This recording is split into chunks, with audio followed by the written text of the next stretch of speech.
ससुराल में, तो इसके घर के लोग भी टार्चन करने लगे कि भक्ति करने नहीं देंगे। तो भी मैं तुम्हारे घर पे भले रहने दो चाहे ना दो, मैं तो भक्ति करके रहूँगी। फिर परमात्मा ने मुझे 18 साल के बाद ये विद्या प्रदान की है। नमस्कार मैडम, बताइए आपका नाम क्या है?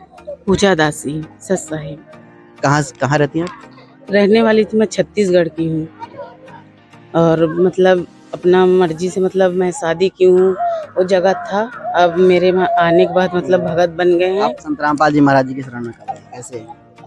मैं संत रामपाल जी के शरण में जब आई, एक भगत भाई रहता था पास में, वो हमेशा बताता करता था कि परमात्मा ये ब्रह्मा विष्णु नहीं है, ये सब नासवान है।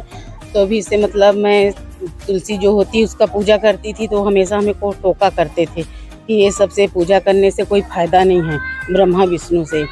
तो हम लोग कहने लग जाते थे कि ऐसा कैसे हो सकता है कि हम लोग के परिवार पूरा कुल हमेशा मतलब इसी का पूजा भक्ति करते आते हैं, तो आप ऐसे कैसे कह सकते हो।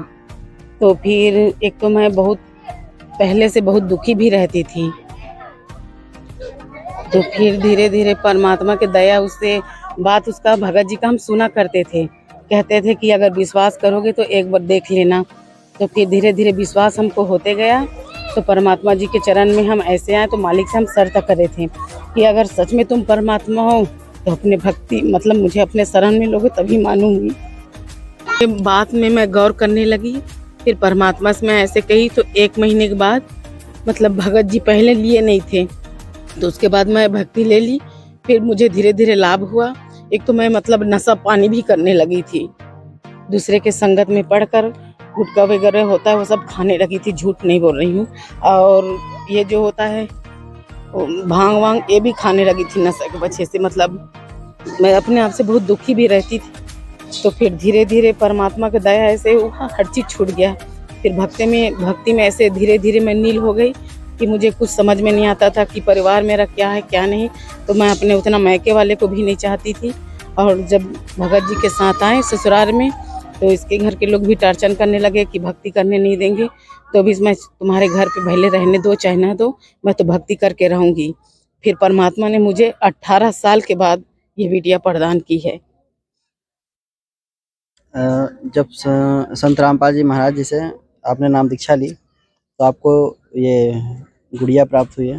हाँ, और गुड़िया प्राप्त मुझे हर चीज़ मतलब बहुत प्रॉब्लम से मुझे मालिक ने बचाया। मैं मतलब इतना नीचे गिर गई थी कि मालिक मुझे अपने गोद पे उठाया।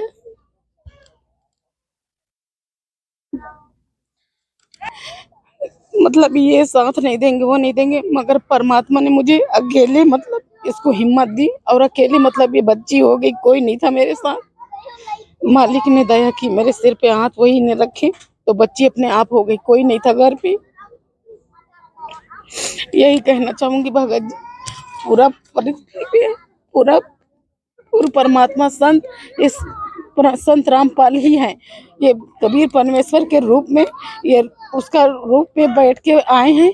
और मालिक ये कह रहे हैं कि ये सब लोग ढोंगी हैं वो हैं, मगर ये ढोंगी नहीं, पूर्ण परमात्मा। इसका भक्ति करके देखो, आपको इतना लाभ देंगे मालिक, अपने आप से तुम दूर नहीं कर पाओगे, मालिक से न रह पाओगे। बस मैं यही भक्त समाज से यही कहना चाहती हूँ, सर साहेब इसका जल्द से जल्द भक्ति करो। ये तो कलयुग इतना बढ़ रहा है कि कोई माँ बहन बिटिया नहीं पहचान रहे, समय इतना खराब हो चुका है।